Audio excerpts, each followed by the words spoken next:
isso aí, já voltamos e foi bem rapidinho. Pastor Celinho, eu acho que ia concluir algo quando a gente saiu para o comercial, Pastor Celinho? Não, realmente eu já fiz a conclusão ali, é aquilo lá mesmo. Ah, é aquilo lá mesmo? Então vamos voltar para o Pastor Betinho, então, para a gente voltar ao tema salvação novamente. A gente deu uma saidinha, mas é que nem o pastor disse, uma coisa puxa a outra. Foi necessário. Vocês viram que a gente começou falando sobre o Pai Nosso, e puxou uma coisa, puxou outra, até a questão do reino do Yeshua, Mashiach e tal. Tudo isso é necessário, por isso que a gente fala, pega uma caneta, anota. Esses homens que estão aqui não são pessoas que vão falar algo para você e vai se esconder atrás das portas da igreja deles. Eles estão com as portas abertas, com os contatos para você ir lá perguntar, eu quero saber disso aqui. Na minha Bíblia está falando diferente, pastor, o que o senhor falou lá não tem cabimento. Ele está aqui para isso, você pode ter certeza. Por isso que a gente pede, anota tudo certinho. Qualquer dúvida, você vai entrar em contato conosco e a gente vai passar para você o contato deles e vocês vão tirar qualquer dúvida. Vamos voltar então para o pastor Betinho? Amém, queridos. Eu quero pegar um gancho aqui falando a respeito de Israel, né? E eu quero falar um pouquinho das diferenças entre salvação de graça, a vida eterna e o reino dos céus, que é o período milenar de Cristo. Nós lemos na sexta-feira passada a respeito Apocalipse 20, a partir do versículo 4, que o reino de Cristo na terra durará 1000 anos. Então nós podemos chamar esse reinado de Cristo na terra também de milênio. Para você entender, o nosso relacionamento com Deus, o Pai, é de filhos, o nosso relacionamento com Deus, o Cristo, com o Filho, é de servos. Né? O relacionamento com Deus, o Pai, é para a vida eterna, para a eternidade, e com Cristo é durante o milênio, para o reino dos céus. Amém? Então assim, Romanos 8, versículo 37. Mas em todas as coisas somos mais do que vencedores por aquele que nos amou. Então a primeira diferença entre salvação e reino é a posição. Ou seja, nós, quando aceitamos a Cristo, nós fomos colocados na posição de vencedores, de mais que vencedores. Por quê?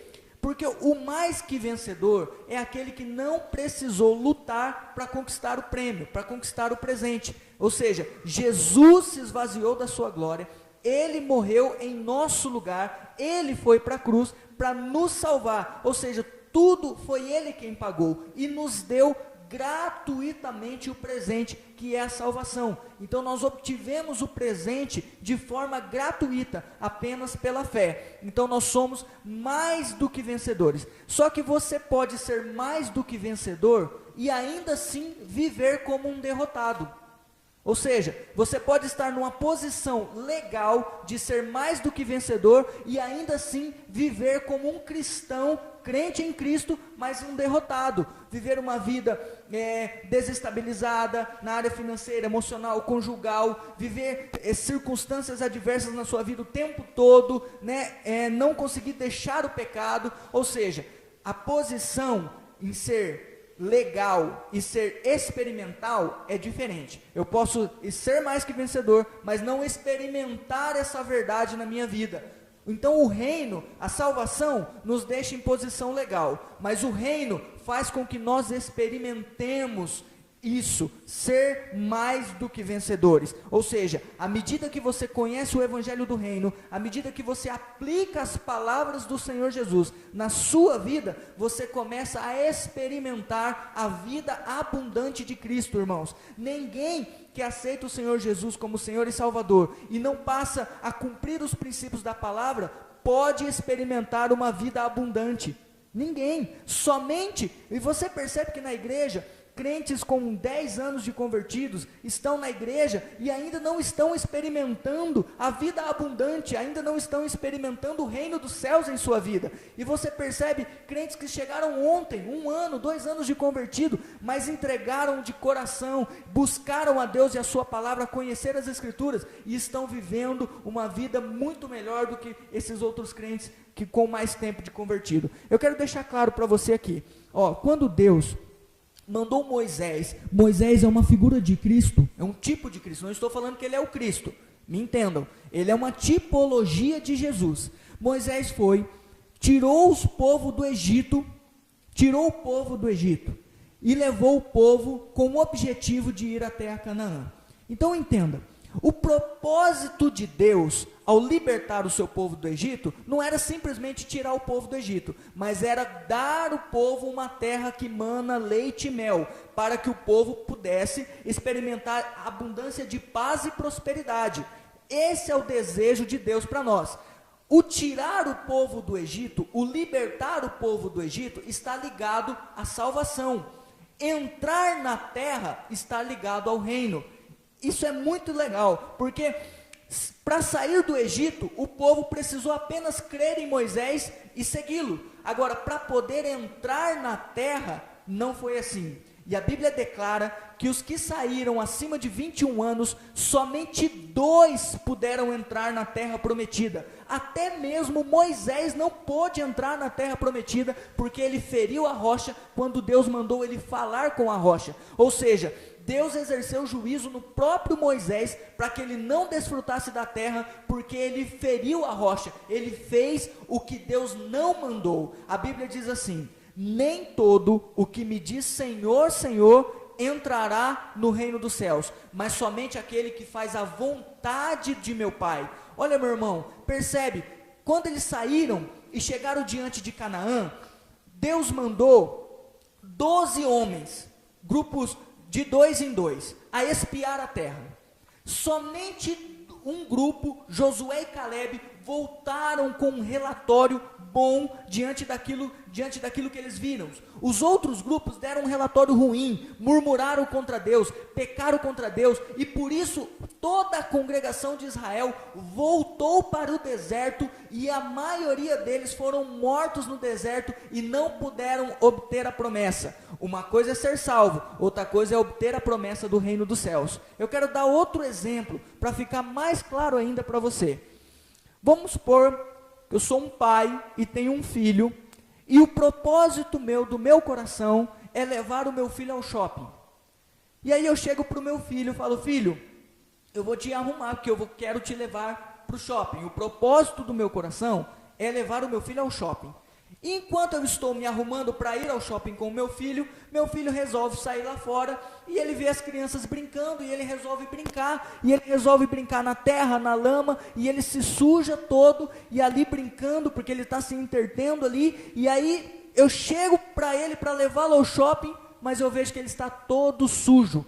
Ou seja, o meu propósito é levá-lo ao shopping, mas naquele momento o meu filho não está apto para o shopping. O que eu preciso fazer? Pegar o meu filho, dar um banho nele novamente, colocar roupas novas nele, para que novamente eu possa ir ao shopping. Meus irmãos, quando Deus fez Adão e Eva, o propósito dele não era salvar o homem, porque Adão era perfeito em seus caminhos. Não pode um Deus perfeito criar algo imperfeito.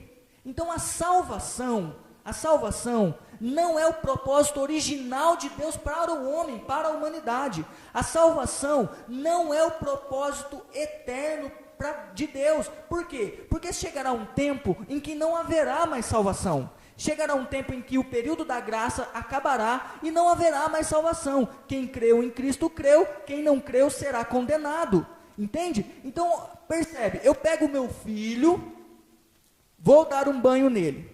Aí eu coloco na banheira e deixo ele tomando banho. E aí ali na banheira tem os patinhos, tem os brinquedos, e ele começa a gostar daquele momento ali, e ele não quer mais sair do banho.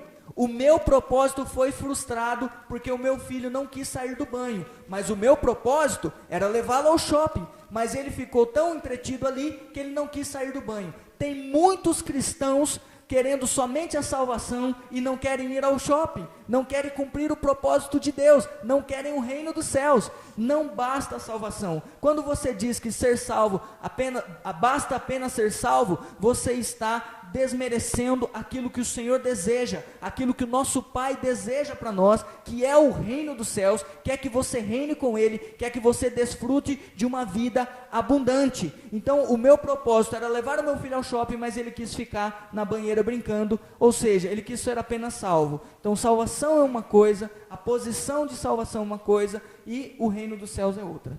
Pastor, quer falar algo? O livro de Gálatas, capítulo 4, versículo 1, diz assim: Digo, pois, que todo o tempo que o herdeiro é menino, em nada difere de escravo, ainda que seja senhor de tudo. Ou seja, ele está dizendo, é herdeiro de tudo, mas como não conhece, continua vivendo como escravo. E isso a gente nota, como o pastor Betinho falou, muitas pessoas estão na igreja, ouvindo a palavra, mas continuam sendo escravo. Eu não sei se você que está nos ouvindo aí, você conhece a parábola que fala do filho pródigo. O filho pródigo pegou toda a sua herança, saiu, gastou tudo, voltou. Quando ele volta, o pai o recebe ali na sua casa de braços abertos, como se nada tivesse acontecido. Coloca anel no dedo, que é autoridade, coloca sandálias e coloca roupas novas nele. Porém, o filho que estava em casa disse para o pai: Senhor, esse que chegou agora, o Senhor dá a ele tudo, deu um boi cevado, eu nunca transgredi nada, ou seja, eu estou aqui em casa e o Senhor nunca me deu nenhum cabrito para que eu pudesse desfrutar com os meus amigos. O pai olha para ele e diz: meu filho, você não comeu porque não quis, tudo que é meu é seu. Por isso que ele fala aqui: digo, pois, que todo o tempo em que o herdeiro é menino, por isso que Paulo fala, nós não devemos viver uma vida como menino, devemos crescer. E ele diz, em nada difere, ou seja, o menino não tem diferença nenhuma de um escravo, ele vai continuar sendo escravo e ele é posto, e o texto diz, ainda que seja senhor de tudo, ou posto como senhor de tudo, é o herdeiro de tudo e está vivendo uma vida de miséria. Assim é a maioria dos crentes hoje. Pastor, só para mim entender uma coisa, então, eu tenho o direito, a vitória já é minha, a derrota de Satanás, a vitória da minha vida sobre o Satanás, a prosperidade, a saúde, tudo isso já é meu, mas quem cria barreiras para que eu chegue até isso sou eu mesmo. E isso o senhor responde para a gente depois do intervalo, rapidinho.